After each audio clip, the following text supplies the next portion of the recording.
Hey everyone, welcome back to the channel. Thank you for being here. My name is Andrew, coming to you from the beautiful Carolinas. Today's topic is going to be why you never really knew the narcissist. Think about that for a minute. Everyone, if you like the content, please subscribe. So I'll jump right into it. Why you never really knew the narcissist. Many times people are in these relationships for a lifetime. Perhaps they're born into a relationship with a narcissist. Maybe it's their mom, dad, aunt, uncle, siblings, cousins. But the point is they never figure this out. They don't get their first light bulb moment until they find my channel, until they get the wisdom and they couple their experience and insight with the community, and then they figure out, oh my goodness, this person was a toxic individual, maybe even a narcissist. But why you never really knew the narcissist? Because the narcissist didn't want you to figure them out, first of all. They did not want you to get that nugget of wisdom or find that needle in a haystack and deduce that in fact they are a narcissist, and that their poor behavior that they have displayed throughout the body of the relationship with you was just that. It was poor behavior, and it was meant to belittle you. It was meant to keep you down in the low vibrational state where the narcissist exists. It was meant to not have you believe in yourself. It was meant to keep their negativity under wraps, so you would never ever figure them out. Now, having said that, keep in mind, the narcissists, they change like a chameleon. They are shapeshifters. 1 minute they are one person, and the next minute they're somebody else. Think about how they treat you behind closed doors, or how they treated you behind closed doors. Was it with affection and love and kindness, or was it with being bullied and being berated and being told that you will never amount to anything, or that nobody likes you, or that they shouldn't have married you, or why do they put up with you? Think about all these things. Now, on the channel, I mention frequently that the narcissist is two different individuals, Dr. Jekyll or Mr. Hyde, or Mrs. Hyde, whatever you want to say. The point is, that is completely true. They can turn the charm on and off, just like a water faucet, whenever they want to. That is why they are so frequently treating people, including complete strangers, better than you.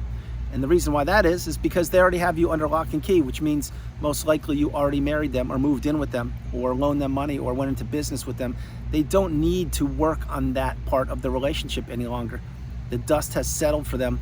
They get jaded and bored rather easily, so that's why they're always looking for new shiny objects, new challenges, new opportunities, new ways to better themselves. And so why you never really got to know who they were? Because number one, they change so frequently, you can't get to know somebody when today they are one person and tomorrow they're somebody completely different. And when right now they're somebody, and when they come home from work, they're somebody completely different. Keep in mind, the narcissist molds themselves to individuals in the beginning of the relationship to chum up to these people, to get close to them, to have these people put their guard down and believe in the narcissist. And once the narcissist has set that trap, in other words, let's say it's a friendship, and the narcissist wants to buddy up with somebody, say in a community or organization. Okay, well, they befriend that person and they really get close with that person. Maybe they start giving them rides to the events, or picking their brain and spending time with them, grabbing coffees, things like that, going to outings. When they do that, this individual who perhaps was you put your guard down and you start sharing things, perhaps even oversharing information with the narcissist. And what does the narcissist do? They weaponize this against you at a later date.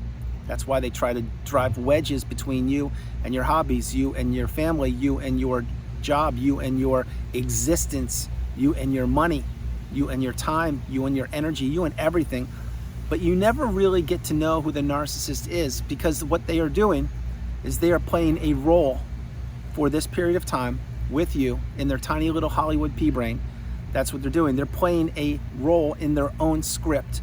And that role is determined by how you react and or respond to them. So let's zoom out for a minute. Let's say that the narcissist right now is with a new supply. Well, what is the narcissist doing there? Are they letting the new supply get close to them and let them know all about them? Absolutely not.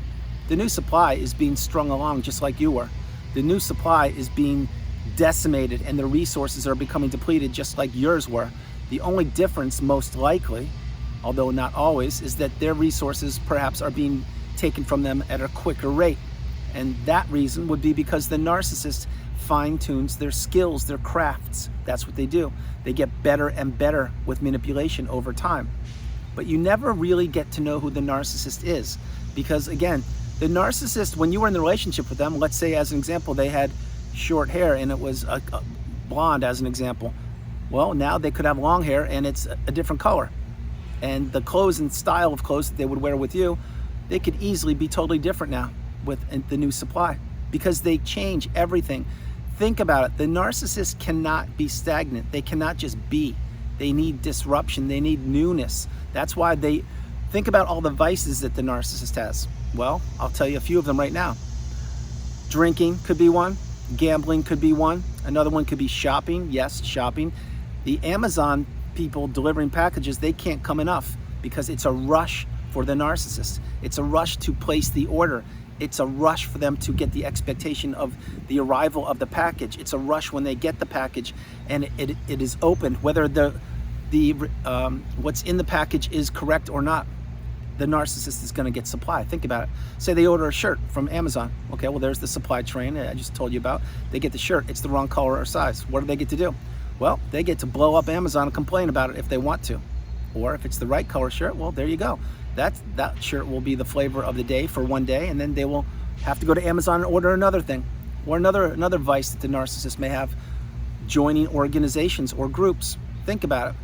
The narcissist needs to be busy, busy, busy. They can't be sedentary. They can't just be. They need to be on a smartphone. They need to be looking for the next goal, the next objective, the next hurdle, the next thing to come around the bend. That's why on weekends, let's say you were with the narcissist, did you guys ever have quality time, just the two of you, just relaxing, having a cup of coffee, sharing a moment? Probably not. You probably woke up and they were already out of bed, gone, doing something, but not with you. And then they most likely were trying to make plans with you throughout, let's say, for the lunch hour, and then that would get blown up because they were delayed because they got an alleged flat tire or something happened, which means they were out looking for supply. And then maybe the early evening rolls around, and what do? Okay, well, maybe you get an hour or two, but you're cooking and cleaning, and they are on their smartphone not paying attention to you because you're expected to make dinner for them. These are just small little examples along the way of the narcissistic abusive cycle. But the point being, did you ever really get to know the narcissist? You didn't. You couldn't. Because you can't get to know somebody who actually doesn't even know themselves. Think about what I'm sharing with you. The narcissist, what they care about is collecting people. What they care about is destroying relationships. What they care about is being better than other individuals. Let me rephrase that. Thinking that they are better than other individuals. What they care about is not being exposed. What they care about is what people provide for them, not the beauty of a human being, just being a human being. What the narcissist wants is to be put high on a pedestal. What the narcissist wants and expects from individuals is for people to tolerate their poor behavior. The narcissist expects people to never figure them out. The narcissist expects people to drop everything they're doing with the drop of a hat to accommodate the narcissist. The narcissist on this planet believes everybody revolves around them. They also believe that the rules don't apply to them. That's why the narcissist does what they want whenever they want. And the narcissist usually has complete disregard for virtually anybody that is around them. Now, yes, in fact, there are enablers and flying monkeys and people that glom onto the narcissist because they too love the drama, or perhaps they too will be played one day, or perhaps they are a narcissist themselves. Who knows? But what I'm sharing is the narcissist, nobody ever gets to really know them. You may think, well, no, I know the narcissist very well. Maybe you do, but you're not there inside their mind when they are alone and their cell phone battery has died and there is no electricity in their house. You're not there when they have to be isolated by themselves. You don't know what they do. What you know is what you see when you are around them. What you know is the experiences you had with them. What you know is that they continue to take, and they don't give at all. But what you don't know is the hollowness, the emptiness, the shallowness, the non-substance to these individuals called the narcissist. Really think about it. Let's use the desert island example. Let's say that you were planted on a desert island for 3 days and you had food and water, and that's it. It's all you had, and shelter. Could you survive? I'm certain you could. You would have no problem. It'd be a little challenging probably by day 3 because, maybe there's not much going on there, but you have enough food and water and shelter. Could the narcissist do that without a smartphone, without another individual? They may be able to do that, but it would really, really be challenging for them because they don't have anyone or anything to do with those toxic, negative thoughts in their brain.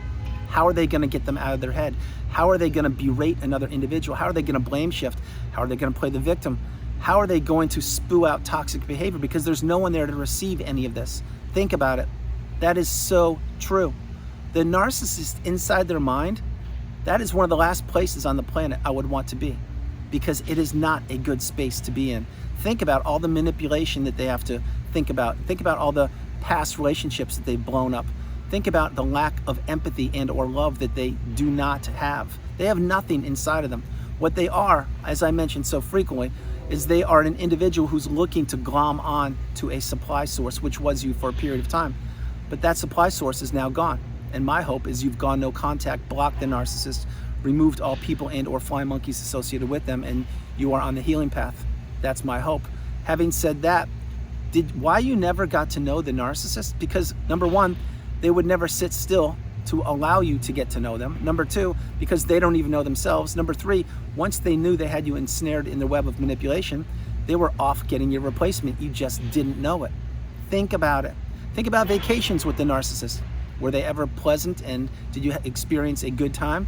Maybe you had a day or two that was good, but what were you doing? Most likely, you were running around with the endless to-do list, planning reservations that you wouldn't attend.